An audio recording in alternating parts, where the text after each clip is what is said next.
ನಾವು ಪಾಠ ಹೇಳಬೇಕಾದ್ರೆ ಹೇಳಿದೆ, ಯುದ್ಧ ಮಾನವ ಲೋಕದ ಮಾಯದ ಗಾಯ, ಯುದ್ಧ ಮನುಷ್ಯ ಯುದ್ಧವನ್ನು ತ್ಯಜಿಸಬೇಕು. ಒಬ್ಬವ ಕ್ರೂರಿಯಾಗಿರ್ತಕ್ಕಂಥ ಒಬ್ಬ ದೊರೆ ಏನಕ್ಕನಲ್ಲಿ ಅಶೋಕ, ಹೌದಲ್ಲ? ಒಬ್ಬ ಮಾಶಯ ಆಗಿ ಪರಿವರ್ತನೆ ಹೊಂದನ. ಅದೇ ರೀತಿ ಕೂಡ ಒಬ್ಬ ತಿಮ್ಮಪ್ಪ ನಾಯಕ ಕನಕದಾಸನಾಗಿ ಪರಿವರ್ತನೆ ಹೊಂದನ. ಮನುಷ್ಯನಿಗೆ ಪರಿವರ್ತನೆ ಅಂತಕ್ಕಂಥದ್ದು, ಮನ ಪರಿವರ್ತನೆ ಅಂತಕ್ಕಂಥದ್ದು ಬಹಳ ಇಂಪಾರ್ಟೆಂಟ್. ಸೈನ್ಯದಲ್ಲಿ ಇದ್ದುಕೊಂಡು ವಿಜಯನಗರ ಸಾಮ್ರಾಜ್ಯ ಹೇಳ್ತೀವಿ, ಕರ್ನಾಟಕ ಇತಿಹಾಸದಲ್ಲಿ ಸುವರ್ಣ ಯುಗ ಅಂತ ಕರಿತೀವಿ. ಮುತ್ತು ರತ್ನಗಳನ್ನ ಸೇರಿರತಕ್ಕಂಥ ಕಾಲದಾಗ ಇದ್ದಂಥ ಕನಕದಾಸರು ಸಿರಿ ಸಂಪತ್ತನ್ನು ಹೊಂದಿ ಆರಾಮಾಗಿರ್ಬೋದಾಗಿತ್ತು. ಮಾನವನ ಕುಲದ ಒಳತಿಗಾಗಿ ಅವರು ದಾಸರಾಗ್ತಾರ. ಸಮಾಜದಲ್ಲಿರ್ತಕ್ಕಂಥ ದಾಸತ್ವವನ್ನು ಹೋಗಲಾಡಿಸುತ್ತಾರೆ. ಹಂಗಾಗಿ ಒಬ್ಬ ಕವಿಯಾಗಿ, ತತ್ವಪದಕಾರರಾಗಿ, ಕೀರ್ತನಕಾರರಾಗಿ, ಸಾಮಾಜಿಕ ಸುಧಾರಕರಾಗಿ ನಮ್ಮ ಮುಂದೆ ಇವತ್ತಿಗೂ ಕೂಡ ನಿಲ್ತಾರೆ. ಏನು ಕಿರು ಪರಿಚಯ ಹೇಳಬೇಕಾದ್ರೆ 1508 ಹಾವೇರಿ ಜಿಲ್ಲೆಯ ಸಿಗ್ಗಾವಿ ತಾಲೂಕಿನ ಬಾಡ ಗ್ರಾಮದಲ್ಲಿ ಜನಿಸ್ತಾರ. ಹಿಂದುಳಿದ ವರ್ಗದಲ್ಲಿರ್ತಕ್ಕಂಥವ್ರು ಒಬ್ಬರು ದಾಸರಾಗಿ ಪರಿವರ್ತನೆ ಹೊಂದಿದ್ದು ಮತ್ತು ಕೃಷ್ಣ ಆರಾಧಕರಾಗಿದ್ದುಕೊಂಡು ಕಾಯಿನೆಲೆ ಆದಿಕೇಶವ ಅಂತಕ್ಕಂಥ ಕೀರ್ತನೆಯ ಮೂಲಕ ಅವರ ಕೀರ್ತನೆಗಳ ಅಂಕಿತ ಕಾಯಿನೆಲೆ ಆದಿಕೇಶವ. ಅವ್ರದ್ದು ಜನ್ಮಭೂಮಿ ಬಾಡ ಗ್ರಾಮ, ಅಂದರೆ ಅವರ ಕರ್ಮಭೂಮಿ ಬ್ಯಾಡಗಿ ತಾಲೂಕಿನ ಕಾಗಿನೆಲೆಯ ಕಾಗಿನೆಲೆ ಅಂತ ಹೇಳ್ಬೋದು. ಅನೇಕ ಸಂಶೋಧನೆಗಳು ಕೂಡ ಅವರ ಮೇಲೆ ನಡೆದಾವೆ. 2008ರಿಂದ ಕರ್ನಾಟಕ ಸರ್ಕಾರ ಕನಕ ಜಯಂತಿಯನ್ನ ಮಾಡಕ ಏನ್ ಮಾಡುತ್ತೆ, ಅವಾಗಿಂದ ಆದೇಶವನ್ನ ಮಾಡಿ ಪ್ರತಿ ವರ್ಷ ಕೂಡ ಭಕ್ತ ಸಂತನನ್ನ ಬಹಳ ವಿಜೃಂಭಣೆಯಿಂದ ಈ ಒಂದು ಆಚರಣೆಯನ್ನ ಮಾಡ್ತೀವಿ. ಆಚರಣೆ ಮಾಡಿ ಕಾಯವರು ಹೋಗ್ಬಿಟ್ರಲ್ಲ, ಅವರ ಆದರ್ಶಗಳನ್ನ ನಾವು ಪಾಲಿಸಬೇಕಾಗುತ್ತೆ. ಭಾರತ ಪುಣ್ಯಭೂಮಿ ಇದು. ಇಂಥ ಪುಣ್ಯಭೂಮಿಯಲ್ಲಿ ಅನೇಕ ಮಹನೀಯರು ಜನ್ಮ ತಾಳಿ ಹೋಗ್ತಾರೆ. ಅದಕ್ಕೆ ಕೃಷ್ಣ ಹೇಳ್ತಾರಲ್ಲ, ಗ್ಲಾಮಿರ್ಭವತಿ ಭಾರತ ಶಂಭವಾನಿ ಯುಗೆ ಯುಗೆ ಅಂತ. ದೇಶದಲ್ಲಿ ಭ್ರಷ್ಟಾಚಾರ ಕಂದಾಚಾರ ಹೆಚ್ಚಾದಾಗ ನಾವು ಬೇರೆ ಬೇರೆ ರೂಪದಲ್ಲಿ ಬರ್ತಂತ ಆ ರೀತಿ ಕೃಷ್ಣ ಕನಕದಾಸರ ರೂಪದಲ್ಲಿ ಬಂದಿದ್ದು ಏನೋ. ಅವರು ದಾಸತ್ವ ಸಮಾಜದಲ್ಲಿರ್ತಕ್ಕಂಥ ಮೂಢನಂಬಿಕೆಗಳು, ಕಂದಾಚಾರ, ಅನಾಚಾರ ಮತ್ತು ಭಕ್ತಿ ಅಂತಕ್ಕಂಥ ಹೆಸರು ನಡೀತಕ್ಕಂಥ ಅನೇಕ ವಿಷಯಗಳನ್ನು ಕುರಿತು ಜಾಗೃತಿಯನ್ನು ಮೂಡಿಸಲು ಒಂದು ದಾಸಕೂಟವೇ ಇತ್ತು. ಪುರಂದರ ದಾಸರು, ವ್ಯಾಸರಾಯರು, ಜಗನ್ನಾಥದಾಸರು, ವಾದಿರಾಜರು, ಅದರಲ್ಲಿ ಪ್ರಮುಖವಾಗಿರ್ತಕ್ಕಂಥದ್ದು ಅಶ್ವಿನಿ ದೇವತೆಗಳಂತ ಕರೀತಾರೆ ಪುರಂದರ ದಾಸರು ಮತ್ತು ಕನಕದಾಸರನ್ನ. ಕನಕದಾಸರು ಹಂಗೆ ಒಂದಿನ ಇರಬೇಕಾದ್ರೆ ಮೋಕ್ಷಕ್ಕೆ ದಾರಿ ಯಾವುದು ಅಂತ ಕೇಳ್ತಾರೆ. ಕೇಳಿದಾಗ ಎಲ್ಲರೂ ದೇವರನ್ನ ಪೂಜೆ ಮಾಡೋದ್ರಿ, ನಮ್ಮ ಕೆಲಸ ಮಾಡೋದ್ರಿ ಅಂತ ಹೇಳ್ತಾರೆ. ಬಟ್ಟು ಕನಕದಾಸಂದು ಬಹಳ ವಿವೇಚನ ಪೂರ್ಣವಾಗಿರ್ತಕ್ಕಂಥ ಒಂದು ಚಿಂತನೆ ಇತ್ತು. ಅವಾಗ ಹೇಳ್ತಕ್ಕಂಥ ಗುರುಗಳಿಗೆ ನಾನೋದರೆ ಹೋಗಬಹುದು ಅಂತ. ಏನಂದ್ರೆ ಅಂತಂತ ಕೇಳಿದ್ರೆ, ಈಗ ನಾನು ಅಂತಕ್ಕಂಥ ಆಕಾರ ಹೋದ್ರೆ ನಾವು ಸ್ವರ್ಗಕ್ಕೆ ಹೋಗಬಹುದು ಅಂತಕ್ಕಂಥ ಸಂದೇಶವನ್ನ ಕೊಡ್ತಾರೆ. ಉಡುಪಿಯ ಕೃಷ್ಣ ದೇವಾಲಯದಲ್ಲಿ ಹೋದಾಗ ಹಿಂದುಳಿದ ವರ್ಗದವರಾಗಿದ್ದರಿಂದ ಅವರನ್ನ ಒಳಗಡೆ ಬಿಡೋದಿಲ್ಲ, ದರ್ಶನ ಗರ್ಭಗುಡಿ. ಅವಾಗ ಹಿಂದ ಬಾಗಿಲೇ ಕೃಷ್ಣ ಅವರಿಗೆ ದರ್ಶನ ಕೊಡ್ತಾ ಅಂತಕ್ಕಂಥ ಒಂದು ಐಕ್ಯ ಇದೆ. ಹೀಗಾಗಿ ಮತ್ತು ಇವರು ಮೋಹನ ತರಂಗಿಣಿ, ನಳಚರಿತ್ರೆ, ರಾಮಧಾನ್ಯ ಚರಿತ್ರೆ, ಹರಿಭಕ್ತಿ ಸಾರ ಅಂತಕ್ಕಂಥ ಕೃತಿಯನ್ನ ಬರೀತಾರೆ. ಏನು ನಳಚರಿತ್ರೆ ಏನೈತಲ್ಲ, ವಾಮಿ ಷಟ್ಪದಿ ಐತಿ. ಮಹಾಭಾರತದಲ್ಲಿ ಬರ್ತಕ್ಕಂಥ ನಳ ಮತ್ತು ದಮಯಂತಿಯವರ ಪ್ರೇಮ ಕಥೆಯಾಗಿರ್ತಕ್ಕಂಥದ್ದು ವಾಮಿ ಷಟ್ಪದಿಯಲ್ಲಿ ಬರೆದಾರ. ಮತ್ತೆ 316 ಮಧುಶ್ರೀಯವರು ಕೀರ್ತನೆಗಳು ಬಹಳ ಚಂದದವು. ಹೊರದಿ ಜೀವಿಸಬಹುದೇ ಅರಿ ನಿನ್ನ ಚರಣಗಳ ಅಂತ. ಆಧುನಿಕ ಸಂಗೀತ ಭರಾಟೆಯಲ್ಲಿ ನಮ್ಮ ಸಾಹಿತ್ಯದ ಕೀರ್ತನೆಗಳನ್ನ, ಎಷ್ಟೋ ವಚನ ಸಾಹಿತ್ಯದ ಎಷ್ಟೋ ಭಾವಗೀತೆಗಳನ್ನು ನಾವು ಮಾಡ್ತಾ ಇದ್ದೀವಿ. ಅಂಥವನ್ನು ಕೇಳಬೇಕು ನೀವು. ದೀನ ನಾವು ಸಮಸ್ತ ಕೋಟಿ ಅಂತಕ್ಕಂಥದ್ದಾಗಿರ್ಬೋದು. ಅವಾಗ ಯಾವಾಗ ಉಡುಪಿಯಲ್ಲಿ ಶ್ರೀಕೃಷ್ಣ ಬಾಗಿಲನ್ನು ತೆರೆಯುವುದು ಒಂದು ಹಾಡನ್ನು ಹೇಳ್ತಾರೆ. ಅವಾಗ ಬಾಗಿಲನ್ನು ತೆರೆದು ಸೇವೆಯನ್ನು ಕೊಡೋ ಅಡಿಗೆ ಅಂತ ಒಂದು ಶ್ರೀಕೃಷ್ಣ ಪ್ರತ್ಯಕ್ಷ ನಾಸ್ತಾನ ಅಂತ ಅನೇಕ ಕೀರ್ತನೆಗಳನ್ನ ಬರೆದಾರೆ ಅವರು. ಬಹಳ ಜನಪ್ರಿಯ ಆಗಿರ್ತಕ್ಕಂಥ ಕೀರ್ತನೆಗಳು. ಆಮೇಲೆ ಮೋಹನ ತರಂಗಿಣಿ ಅಂತಕ್ಕಂಥದ್ದು, ಅದು ಕೂಡ ಒಂದು ಪ್ರೇಮ ಕಥೆ. ಕೃಷ್ಣನ ಮೊಮ್ಮಗನಾದಂಥ ಒಂದು ನುಡಿತು ಮತ್ತು ಉಷಾ ಅಂತಕ್ಕಂಥದ್ದು ಇಬ್ಬರಲ್ಲಿರ್ತಕ್ಕಂಥದ್ದು, ಅದು ಕೂಡ ಒಂದು ಸಾಂಗತ್ಯ ರೂಪದಲ್ಲಿರ್ತಕ್ಕಂಥದ್ದು. ಮತ್ತೆ ರಾಮಧಾನ್ಯ ಚರಿತ್ರೆ ವಾಮಿ ಷಟ್ಪದಿಯಲ್ಲಿ ಬರೆದಿರ್ತಕ್ಕಂಥದ್ದು. ರಾಮನ ಒಂದು ಅರಮನೆಯಲ್ಲಿ ಅಕ್ಕಿ ಶ್ರೇಷ್ಠನು ರಾಗಿ ಶ್ರೇಷ್ಠ ಅಂತಕ್ಕಂಥದ್ದನ್ನ ಬಹಳ ಮಾರ್ಮಿಕವಾಗಿ ರಾಗಿ ಎಷ್ಟು ಮೌಲ್ಯಯುತವಾದದ್ದು ಅಂತಕ್ಕಂಥ ಒಂದು ಪರೀಕ್ಷೆ ಮಾಡುವ ಮೂಲಕ ಅದರಲ್ಲಿ ಕೂಡ ರಾಮಗಾಮಿ ಚರಿತ್ರೆ ಅದು ಹರಿಭಕ್ತಿ ಸಾರ ಆಗಿರ್ಬೋದು, ಹರಿಯನ್ನು ಸೂಚಿಸ್ತಕ್ಕಂಥದ್ದು. ಇನ್ನು ಕನಕದಾಸರ ಬಗ್ಗೆ ಅನೇಕ ಒಂದು ಅಧ್ಯಯನ ಪೀಠವನ್ನೇ ಮಾಡಿದ್ದಾರೆ ಮಂಗಳೂರು ವಿಶ್ವವಿದ್ಯಾಲಯದಲ್ಲಿ. ಅವರ ಅನೇಕ ಕಥೆಗಳು ಕೂಡ ಬರ್ತವೆ. ಆಮೇಲೆ ಅವರು 1609ರಲ್ಲಿ ಈ ಲೋಕವನ್ನು ತಿಳಿಸ್ತಾರ. ಎಷ್ಟೋ ವರ್ಷಗಳಾದರೂ ಸಹಿತ ಅವರ ಕೀರ್ತನೆಗಳು, ಅವರ ಚಿಂತನೆ ವಾಸ್ತವ.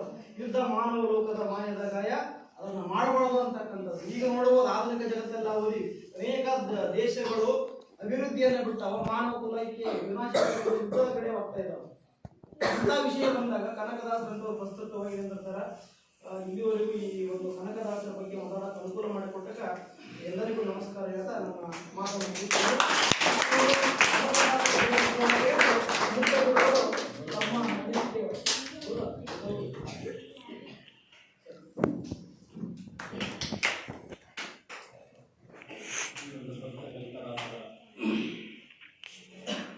ಕಾರ್ಯಕ್ರಮದ ಹಿರಿಯರಾಗಿರ್ತಕ್ಕಂಥ ಮಾರ್ಗದರ್ಶಕರಾಗಿರ್ತ ಶ್ರೀ ಅಂಬೇಗೌಡ ಸರ್ ಅವರೇ, ಹಿರಿಯರಾಗಿರ್ತಕ್ಕಂಥ ಶ್ರೀ ರಘುನಾಥ ಸರ್ ಅವರೇ, ಶಂಕರಪ್ಪ ಸರ್ ಅವರೇ, ಮುದ್ದು ವಿದ್ಯಾರ್ಥಿಗಳು, ಈಗಾಗಲೇ ಭಕ್ತ ಸಂತ ಕನಕದಾಸರ ಬಗ್ಗೆ ಶಂಕರಪ್ಪ ಸರ್ ಅವರು ತಿಳಿಸಿಕೊಟ್ಟಿದ್ದಾರೆ. ಅವ್ರಿಗೆ ಏನು ಗೊತ್ತಿದ್ರು ಎಲ್ಲ ನಿಮಗೆಲ್ಲ ಗೊತ್ತಿರ್ತಕ್ಕಂಥ ತಂದೆ ವೀರಪ್ಪ ನಾಯಕ, ತಾಯಿ ಹುಚ್ಚಮ್ಮ ಅಂತಕ್ಕಂಥದ್ದು ಹಾವೇರಿ ಜಿಲ್ಲೆ ಸಿಗ್ಗಾವಿ ತಾಲೂಕಿನ ಬಾಡ ಗ್ರಾಮದಲ್ಲಿ ಜನಿಸಿರ್ತಕ್ಕಂಥದ್ದು ಅಂತ ಮಾತನ್ನು ಹೇಳಿದ್ರು. ಅದಕ್ಕೆ ಇದನ್ನು ಮೊದಲೇ ಹೆಸರಿಪ್ಪ ಅಂದರೆ ತಿಮ್ಮಪ್ಪ. ತಿಮ್ಮಪ್ಪ ಅಂತ ಹೆಸರು ಬಂತು ಯಾಕೆ ಅಂತಂದರೆ, ವೀರಪ್ಪನವರು ಬಸವಮ್ಮನಿಗೆ ಅನೇಕ ಮಕ್ಕಳಾಗಿರಲಿಲ್ಲ ಕೆಲವು ವರ್ಷಗಳು. ಆವಾಗ ಅವರು ತಿಮ್ಮಪ್ಪನ ದರ್ಶನ ಪಡೆದು ಅವ್ರು ಬೇಡಿಕೊಂಡು ಅವಾಗ ಆ ಮಗುವಿಗೆ ತಿಮ್ಮಪ್ಪ ತಿಮ್ಮಪ್ಪ ತಿಮ್ಮಪ್ಪ ಅಂತಂದು ಹೆಸರಿಟ್ಟು, ಇದು ಅದು ಮದುವೆ ಹೆಸರು ತಿಮ್ಮಪ್ಪ ಅಂತ. ತಿಮ್ಮಪ್ಪ ಆದಮೇಲೆ ನಂತರ ಅದು ಕನಕ ಯಾಕೆ ಬಂತು ಅಂತಂದರೆ, ಕನಕ ಕನಕ ಅಂತ ಹೇಳ್ತಾರೆ. ಕನಕ ಅಂದರೆ ಬಂಗಾರ. ಅದು ಮೊದಲನೇ ಹೆಸರು ತಿಮ್ಮಪ್ಪ, ಕನಕ ಅಂದ್ರೆ ಏನು ಬಂಗಾರ. ಹೀಗೆ ಒಂದು ಕೆಲವು ಅಲ್ಲೇ ರಾಜರು ಗಣನಾಯಕ ಅಂದ್ರೆ ಕೆಲವು ಪ್ರದೇಶಗಳನ್ನ ವ್ಯಾಪಾರ ಆಗ್ತಾ ಇವ್ರಿಗೂ ಕೂಡ ಕತ್ತಿ ವರಸೆ, ಬಿಲ್ಲುವಿದ್ಯೆ, ಇವು ಎಲ್ಲ ಕುದುರೆ ಸವಾರಿಯನ್ನ ತಂದಿರ್ತಾ ಇರ್ತಕ್ಕಂಥ ಸಂದರ್ಭದಲ್ಲಿ ಕಲಿಸಿಕೊಟ್ಟಿದ್ರು. ಯಾರಿಗೆ? ಈ ಒಂದು ಕನಕದಾಸರಿಗೆ. ಕನಕ ಅಂದ್ರೆ ಬಂಗಾರ. ಕನಕ ಅಂತ ಹೆಸರು ಆಗ್ತಂತಪ್ಪ ಅಂತಂದ್ರೆ, ಅವರು ಒಂದು ದೇವಸ್ಥಾನ ಜೀರ್ಣೋದ್ಧಾರ ಮಾಡ್ತಕ್ಕಂಥ ಸಂದರ್ಭದಲ್ಲಿ ಒಂದು ಬಣ್ಣ ಸಿಕ್ತಿ. ಬಣ್ಣ ಬಂಗಾರ. ಆ ಬಂಗಾರವನ್ನ ಸಾಲಿ ಇಟ್ಕೊಳ್ಳಿಲ್ಲ, ಕೆಲವು ಜೀರ್ಣೋದ್ಧಾರ ಮಾಡಿ ಬಡವರಿಗೆ ಹಂಚಿಬಿಟ್ಟ. ಯಾರು? ಕನಕ. ಅಲ್ಲಿ ಬಡವರಿಗೆ ಹಂಚಿದಾಗಪ್ಪ ಅಂತಂದ್ರೆ ಅಲ್ಲಿದ್ದಪ್ಪ ಅಂತಂದ್ರೆ ಕನಕ ಕನಕ ಕನಕ ಅಂತಂದು ಹೆಸರು ಬಂತು. ಮೊದಲ ಹೆಸರು ಏನು? ನಂತರ ಬಂದಿರ್ತಕ್ಕಂಥ ಹೆಸರು ಕನಕ. ದಾಸ ಹೆಂಗಾದ್ರು ಅಂತ ಹೇಳ್ತೀನಿ. ದಾಸ ಹೆಂಗಾದಪ್ಪ ಅಂತಂದ್ರೆ, ಹೋರಾಟ ಮಾಡ್ತಕ್ಕಂಥ ಸಂದರ್ಭದಲ್ಲಿ ವಿಜಯನಗರ ಸಾಮ್ರಾಜ್ಯ ಮೊದಲಿಗೆ ಸ್ವಾತಂತ್ರ್ಯ ಸಿಗುತ್ತಿದ್ದ ಕೆಲವು ಪ್ರದೇಶಗಳನ್ನ ಬಡವಳಿಯಾಗಿ ಮುಂಬಳಿಯಾಗಿ ಕೊಡ್ತಕ್ಕಂಥದ್ದು. ಈ ಪ್ರದೇಶವನ್ನು ನೀನು ಆಳ್ಕೆ ಮಾಡಪ್ಪ ಅಂತ. ಅವಾಗ ಏನಪ್ಪ ಅಂತಂದ್ರೆ, ಇವರನ್ನು ಅಥವಾ ಆಳ್ವಿಕೆ ಮಾಡ್ತಕ್ಕಂಥ ಸಂದರ್ಭದಲ್ಲಿ ಅವರ ಒಂದು ಆರಾಧ್ಯನಾಗಿರ್ತಕ್ಕಂಥ ದೇವ್ ಹೇಳ್ತಾ ಇದ್ದಾರೆ, ನೀನು ದಾಸನಾಗು ದಾಸನಾಗು. ದಾಸ ಯಾಕಾಗಬೇಕು ಅಂತಂದ್ರೆ, ಕಾಗಿನೆಯಲ್ಲಿ ಆದಿಕೇಶವ ಈಗ ಬಂದು ದಾಸನಾಗು ನೀನು. ನಾನ್ಯಾಕೆ ದಾಸನಾಗಬೇಕು? ಏನು ದಾಸ? ತಂಬೂರಿ ಹಿಡ್ಕಂತ ಪ್ರಚಾರ ಮಾಡ್ತಕ್ಕಂಥದ್ದು, ಕೀರ್ತನೆ ಹೇಳ್ತಕ್ಕಂಥದ್ದು. ದಾಸನಪ್ಪ ನೀನು ಬೆಳಕು, ಜಗತ್ತಿಗೆ ಬೆಳಕು ನೀಡ್ತಾ ಇದೆ. ಅವಾಗ ಅಂತಂದ್ರೆ ಹೋರಾಟ ಮಾಡ್ತಾರೆ. ಎಲ್ಲ ಗೌರವ ರಕ್ತದ ಸುರಿತಾ ಇದೆ. ರಕ್ತ ಸುರಿದು ಅವಾಗ ಹೋರಾಟ ಮಾಡ್ತಿಲ್ಲ. ಅವಾಗ ನೆಕ್ಸ್ಟ್ ಈ ದಾಸನಾಗು, ಈ ಶ್ರೇಷ್ಠನಾಗ್ತಾ ಇದೆಯಾ, ನಾಯಕನಾಗ್ತಾ ಇದೆಯಾ, ನೀನು ಜಗತ್ತನ್ನ ಕೀರ್ತಕ್ಕ. ಅವಾಗ ಹೆಸರಾಗಿ ನಾನು ದಾಸನಾಗ್ತಾ ಇದ್ದೀನಿ ಅಂತಕ್ಕಂಥ ಮುಂದ ಕನಕ ದಾಸ ಹೆಸರು ಬಂತು. ಹೌದಾ? ನಂತರ ಹಾಗೆ ವಿಜಯನಗರ ಸಾಮ್ರಾಜ್ಯಕ್ಕೆ ಹೋಗ್ತಾ ಇದ್ದಾನೆ. ಅಲ್ಲಿ ದಾಸರ ಇರ್ತಾರೆ. ಕೆಲವು ದಿನಗಳು ಅಲ್ಲೇ ಶಿಷ್ಯರಾಗಿ ಅಲ್ಲೇ ಸ್ವೀಕಾರ ಮಾಡ್ತಾ ಇದ್ದಾನೆ. ಒಂದು ಕಥೆ ಬರುತ್ತೆ ಅಲ್ಲಿ ದಾಸರ ಅದರಲ್ಲಿ ಶಿಷ್ಯರಾಗಿರ್ತಕ್ಕಂಥ ವಿಜಯನಗರ ಸಾಮ್ರಾಜ್ಯದಲ್ಲಿ. ಈಗ ಪರೀಕ್ಷೆ ಮಾಡ್ಬೇಕಂದ್ರೆ ಎಲ್ಲ ಗೊತ್ತಿರ್ತಾರೆ, ಎಲ್ಲ ಕೂತಿರ್ತಾರ. ಅವ್ರು ಏನ್ ಮಾಡ್ತಾರೆ, ಗುರುಗಳು ಏನ್ ಮಾಡಿದ್ರು, ವ್ಯಾಸರ ಎಲ್ಲರಿಗೂ ಒಂದೊಂದು ಬಾಳೆಹಣ್ಣು ಕೊಡ್ತಾ ಇದ್ರು. ಏನ್ ಮಾಡ್ತಾ ಇದಾರೆ, ಒಂದೊಂದು ಬಾಳೆಹಣ್ಣು. ಯಾರು ಇಲ್ಲದಲ್ಲಿ ಹೋಗಿ ತಿಂದು ಬರೀರಪ್ಪ ಅಂತ ವ್ಯಾಸರ ಕೇಳಿಕೊಟ್ಟು ಎಲ್ಲರಿಗೂ ಒಂದೊಂದು ಬಾಳೆಹಣ್ಣು ಕೊಟ್ಬಿಡ್ತಾರೆ. ಅವಾಗ ಏನಪ್ಪ ಅಂತಂದ್ರೆ ಎಲ್ಲರೂ ಅಲ್ಲಿ ಬಂದೆ ಅಲ್ಲೇ ಇಲ್ಲೇ ಇಲ್ಲೇ ಎಲ್ಲ ಯಾರು ಕಾಣಲ್ಲ ಎಲ್ಲರೂ ತಿಂದು ಬಂದ್ಯಾ ಅಂತ ಹೇಳ್ತಾರೆ. ಆ ಕನಕದಾಸ ಏನ್ ಮಾಡ್ತಾನ, ಹಂಗೆ ಹಿಡ್ಕೊಂಡ್ ಬಂದಿರ್ತಾರ ಬಾಳೆಹಣ್ಣು. ಏನ್ ಮಾಡಿದಾರ, ಬಾಳೆಹಣ್ಣು ಹಂಗೆ ಹಿಡ್ತಾನೆ. ಯಾಕೋ ಕನಕದಾಸ ಹಾಗೆ ತಂದಿಲ್ಲ ಅಂದ್ಕೊಳ್ಳಪ್ಪ ಅಂತಂದ್ರೆ, ದೇವರು ಎಲ್ಲ ಕಡೆ ಇದ್ದಾನೆ. ಅವರು ಹೇಳ್ತಾರ ಕಾಷ್ಟಗಳಲ್ಲಿ ದೇವರಿದ್ದಾನೆ. ಅದನ್ನು ನೋಡ್ತಕ್ಕಂಥ ಜಗತ್ತು ತುಂಬಾ ಪ್ರತಿಯೊಂದು ಅಣುಗಳಲ್ಲಿ ದೇವರಿದ್ದಾನೆ. ಆ ದೇವರು ನೋಡ್ತಾನಲ್ಲ, ಹೆಂಗ್ ತಿನ್ಬೇಕು ನಾನು ಅನ್ನೋದು ಬರ್ತಾರೆ. ಅವಾಗ ಅವರು ಎಲ್ಲರೂ ಹೇಳ್ತಾರ, ಹೇಳಿದಾಗ ಆಯ್ತು ನೋಡ್ರಿ. ಅವಾಗ ಅವಾಗ ಗುರುತಿಸ್ತಾಗ ಶ್ರೇಷ್ಠರಾಗಿರ್ತಕ್ಕಂಥ ನೋಡ್ರಿ ಕನಕದಾಸರಿಗೆ ಅಷ್ಟು ಭಕ್ತಿ, ದೇವರ ಬಗ್ಗೆ ಒಲವು ಅವಾಗ ತಿಳ್ಕೊಂಡ್ಬಿಡ್ತಾರ.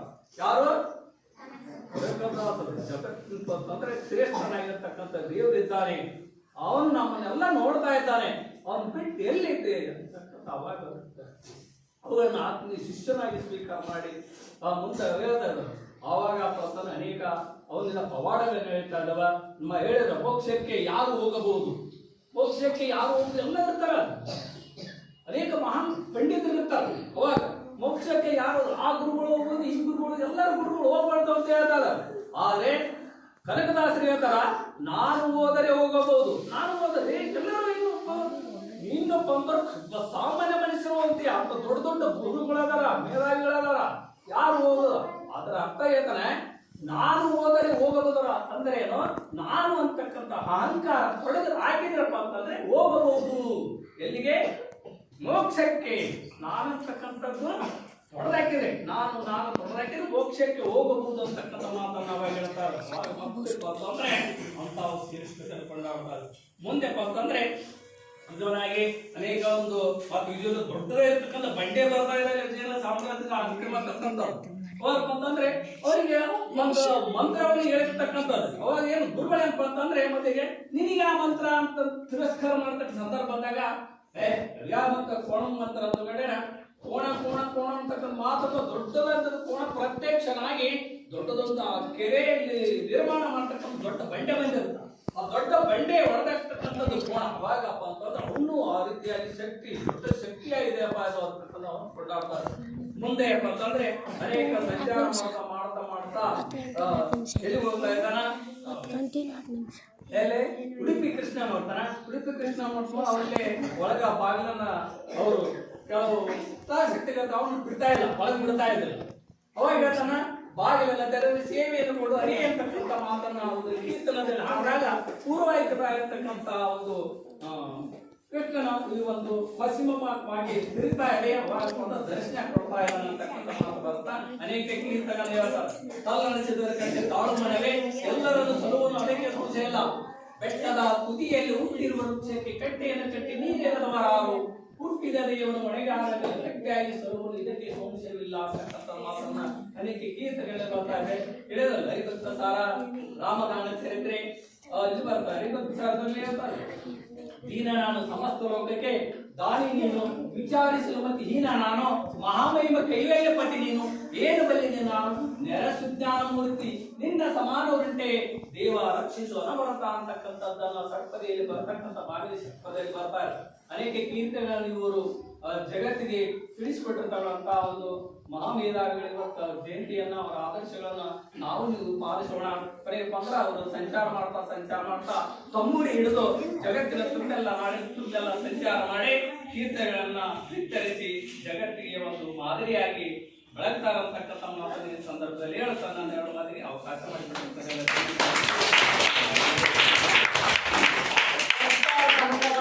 ಕೀರ್ತನೆಗಳನ್ನು ದೃಷ್ಟಾಂತಗಳ ಮೂಲಕ ಜ್ಞಾನ ಸುರಿಯನ್ನು ಒಳಗೊಳಿಸತಕ್ಕಂಥ ವಿಷಯಗಳಿಗೆ ಧನ್ಯವಾದಗಳಲ್ಲ.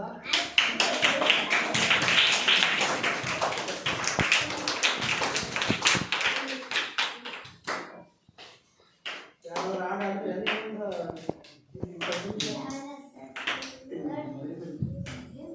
ಇಬ್ಬರು ಅಷ್ಟ ಬರ್ರಿ ಸಂತ ಔಷಧಿ ಬರ್ರಿ